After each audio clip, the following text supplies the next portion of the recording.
আর বন্ধুরা, পাখি ওয়ার্ল্ডের নতুন একটা ভিডিওতে তোমাদের সবাইকে অনেক স্বাগত। আজ আমি মাটি নিয়ে বসে পড়েছি তোমাদের সাথে একটা মাটির চুড়ি বানাবো বলে, সেটাই দেখাতে।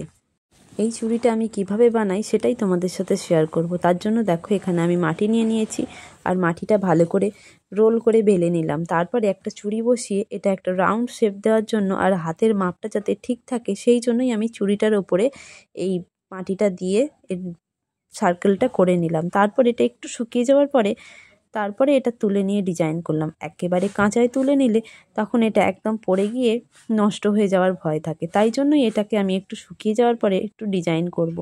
দেখো, শুকিয়ে যাওয়ার পরে এটা ডিজাইনটা খুব সুন্দর ভালোই হয়।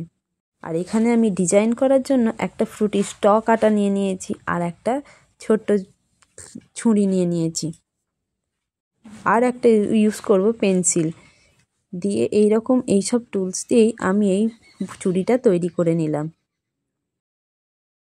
চুড়িটা তৈরি করতে করতেই তোমাদেরকে কিছু কথা বলি। তোমরা সবাই আমাকে কমেন্টে জিজ্ঞেস করেছিলে যে আমি টুলস কিভাবে তৈরি করি, টুলস আমার কোথা থেকে নিয়ে আসি। আমি টুলস কোথাও থেকে কিনি না, কোথাও থেকে নিয়েও আসি না। আমি ঘরে পড়ে থাকা টুকরো জিনিস দিয়ে টুলস তৈরি করার চেষ্টা করি। আমি এইসব ঘরে ছোট ছোট জিনিসপত্র দিয়ে টুলস করার চেষ্টা করি, যেগুলো দিয়ে খুব সুন্দর সুন্দর ডিজাইন হয়। তোমরাও একটু দেখো, এরকম ছোট ছোট ভাঙা টুকরো এইসব দিয়ে খুব ভালো ডিজাইন হয়। এই মারের চুড়িটা রেডি হয়ে যাওয়ার পরে এটাকে আমি পুড়িয়ে নেব।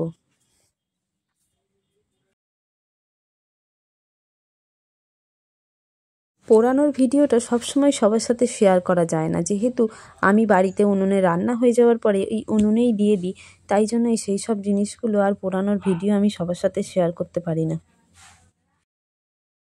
এটা পুড়িয়ে নেওয়ার পরে এরকম লাল হয়ে গিয়েছিল। তারপরে আমি এটা ব্ল্যাক কালারের অ্যাক্রিলিক কালার দিয়ে আমি গোটাটা ডিজাইন করে নিলাম। আর যেই সব ডিজাইন ছোট ছোটগুলো করেছিলাম সেইগুলোকেই একটু স্কাই কালার, অরেঞ্জ কালার দিয়ে ডিজাইন করছি। আর তারপরে একটা গ্যাপ দিয়ে দিয়ে ওইখানে সাইডে আমি সব গ্রিন আর ইয়েলো দিয়ে ডিজাইন করে নেব।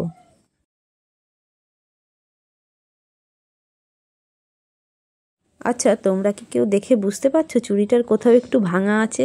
হ্যাঁ, একটুখানি ভেঙে গেছে। কি কারণে জানো? আমি যখন পুড়িয়ে এটাকে নিয়ে আসছিলাম তখন আমার হাত থেকে পড়ে গিয়েছিল। পড়ে গিয়ে এটা সাইডে একটা দিকে চির খেয়ে গিয়েছিল। কি ভাগ্যে এটা দুটো ভাগ হয়ে যায়নি।